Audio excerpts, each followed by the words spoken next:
Tim Jimat punya cerita. Cerita iki dikirimke dening Bapak Teguh Sugiyarto, Dukuh Jepar, Desa Kecamatan Dander, Bojonegoro, kanthi judul Weden Boto Robot.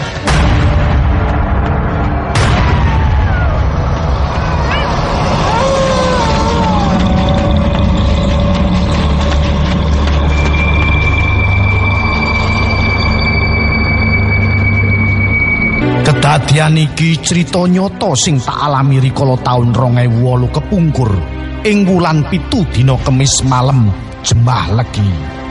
Sebut wae jenengku Pak Uguh lan kancaku loro jenenge Pak Cam lan Pak Dal. Dipandu salah sijine paranormal sing jenenge Mbah Su.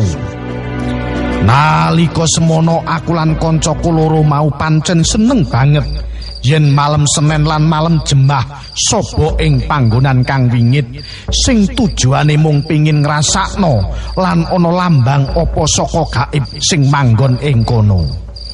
Mulane meh saben dina malam Senin lan malam Jembah bengi wis diarani rutin aku lan kancaku loro nindakke nyepi ing endi-endi panggonan sing kira-kira durung tau diambah menungso lan duweni mistik gaib.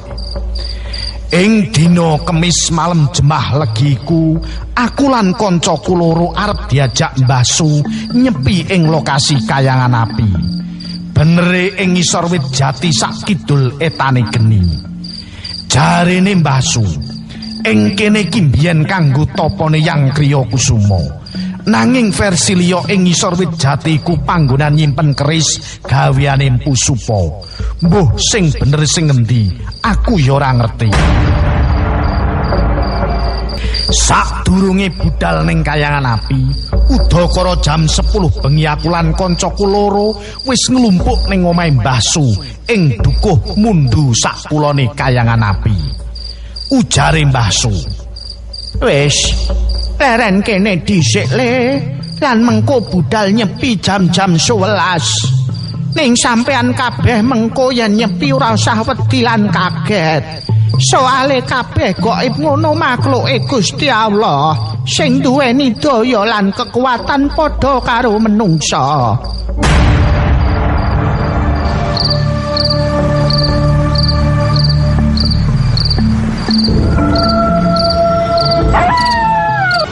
Bengi iku pancen hawane adem nyenyet atis banget.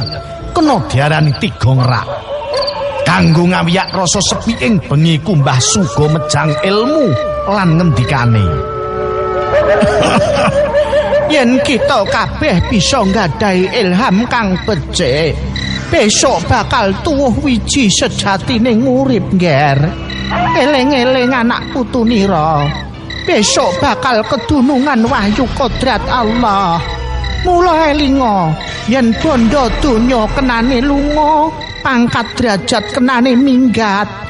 Upadinen sekaramburat gondo arum, upadinen tirta wening tirta kang jumudul tanpa sumber lan trembesing bumi.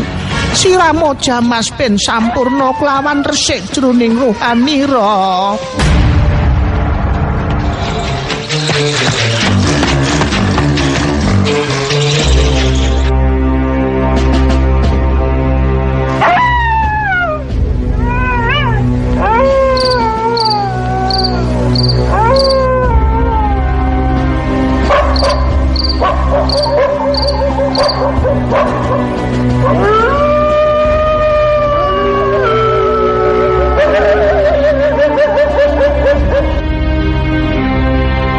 Udakara jam 11:30 kurang 5 menit. Aku, Pak Cam, Pak Dal, lan Mbah Su wis teka lokasi kayangan api. Ning bengi ku lokasi kayangan api katon sepi banget. Ora ana wong sak gel-gelo. Sing krungu mung suarane jangkrik lan asu jeguk saka kadohan.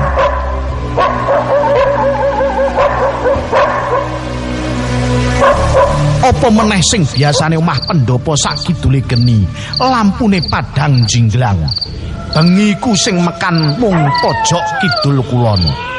Mula atiku krasa wedi, wulu gitokku mengkorok, sirahku njrebobok lan detak jantungku lumaku kerep. Mula kaya-kaya wis ora kuat nandingi kridaning gaib kang manggon ing kono. Kanggo ngilangno rasa wedi aku maca ayat kursi bolak-balik lan ora hitungan. Ora pati suwe, aku lan kancaku loro wis sila mapan ning ngisor wit jati madhep ngulon. Lan ora lali aku terus nggelar glangsing kanggo lasar bokong ben gak dicokot semut lan kewan liya. Nalika kuwi aku lan kancaku loro sila manggon saetane wit jati lan Mbah Su ngendika, "Wis, ya nang diwiwiti. Madhep mantep ring Gusti Allah, maca donga Al-Fatihah sing ping 7, Al-Ikhlas ping 7, Al-Falaq ping 7 lan Al-Anas ping 7. Aja lali yen donga karo merem, sing ati-ati lan waspada. Aku tak ndonga ning etane pendopo kono ngger ya."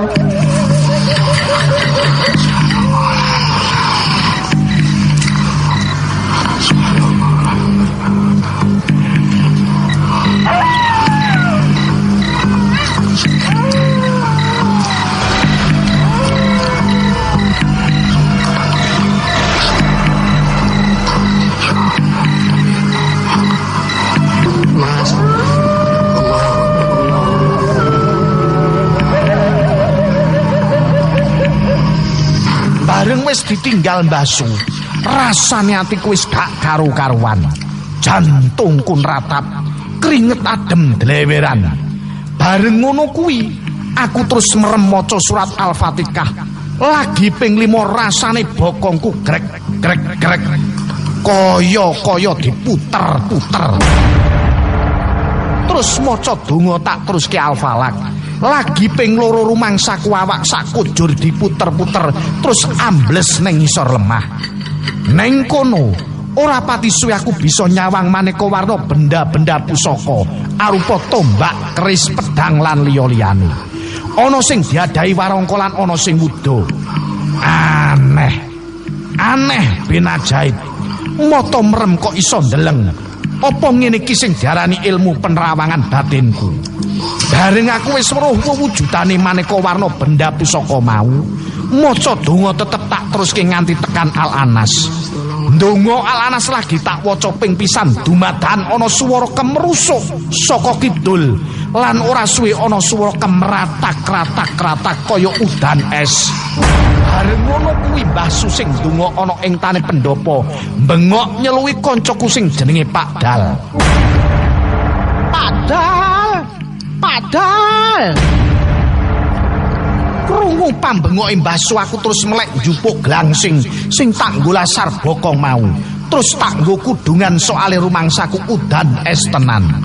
Bareng melek aku banjur kaget banget.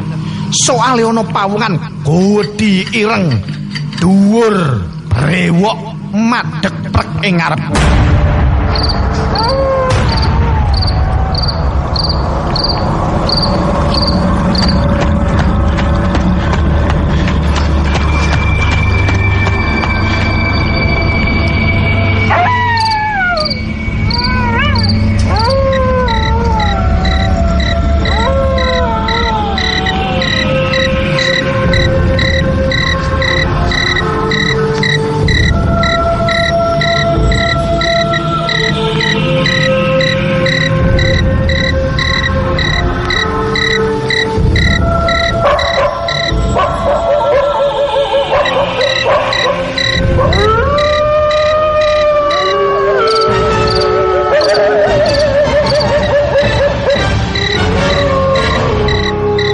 Kentole ireng lan ulune akeh banget. Aku lan kancaku loro mau mung domblong ora iso apa-apa. Kaya-kaya awak sakujur wis ora duwe daya babar blas. Nyawang meden kang gegirisi. Untunge paranormal sing jenenge Mbah Su mau cepet tekan wit jati. Mulane weden mau terus ilang blas, embuh ning endi parane aku rang. Wes, ayo mulih. Kowe mau weden saka mbata ruba sak kidule kayangan api. Bengi iki gaib ape sarian ning kene. Mulane dheweke ya moh diganggu. Iki cerita nyata sing tau tak alami. Muga-muga ana guna lan manfaate kanggo para jimatres kabeh.